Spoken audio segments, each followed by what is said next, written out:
Dignity Act establishes tightly controlled procedures under which competent terminally ill adults who are under the care of an attending physician may obtain a prescription for medication to allow them to control the time, place, and manner of their impending death, as stated by Catherine Tucker, author of Assisted Suicide Works Well in Oregon.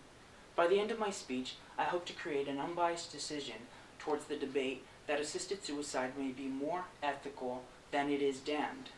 I have been reading into assisted suicide issues for the past few months after I had heard a story about it online that caught my interest. First today, I want to speak with you about what assisted suicide is, then the difference between passive and active euthanasia, along with the view of being the assistance for this act. Now let us begin with what assisted suicide is.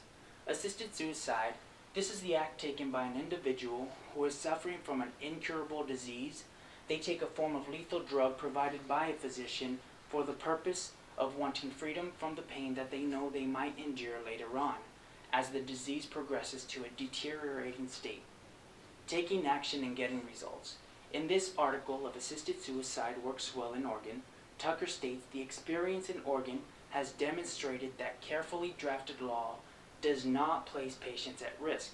In a report examining the Oregon experience to assess whether vulnerable populations were put at risk, the researchers concluded that there was no evidence supporting this concern. The Oregon experience has caused even staunch opponents to admit that continued opposition to such law can only be based on personal, moral, or religious grounds. Now, is this an ethical decision? The difference between passive and active euthanasia.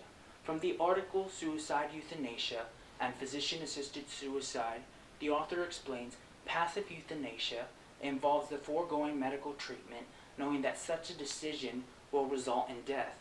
This action is not considered illegal because the underlying illness, which is permitted to run its natural course, will ultimately cause death.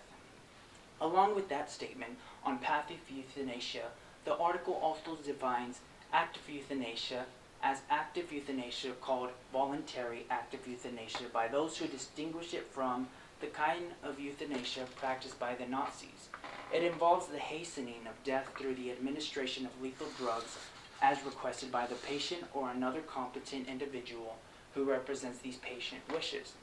Have you ever thought what those who are assistant are thinking? Being the assistant. An article by A.C. Grayling of It Is Compassionate to Permit Assisted Suicides reads, "It is important to emphasize two things. First, the option of having help to die when an unbearable or irremediable situation, like suffering pain, suffocation because of the inability to swallow, the indignity of incontinence, utter helplessness, reliance on selfhood diminishing drugs, and the like, and when one has requested that help while mentally competent and with a settled resolution is a human right that ought to be respected." Along with A.C. Grayling's first point, he also says, the second is that very few of us will ever ask for help to die, because most of us will prefer to live as long as possible, and to fight the diseases and incapacities that come with age. Physician-assisted suicide, if made law along the lines of Lord Joff's bill, will require a determination by the sufferer, properly checked and verified. Now that we have broken it down, where does your heart rest on this issue? First, I've spoken to you about what assisted suicide is. Then I shared the difference between passive and active euthanasia, along with the view of what it is like being the assistants. I know that our ethical beliefs vary amongst each other. Perhaps some of us find this issue too much to bear with.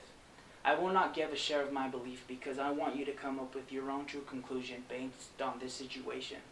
All I have left to say is, what courage must someone have to decide that they need to put themselves to rest? Would you want that option? What if one day you're told that you only have 6 months to live before your body goes through a suffering illness? What does the option mean to you now? Thank you. And then come so we can see that. So they can see that you are here. Okay. Only 2 this time.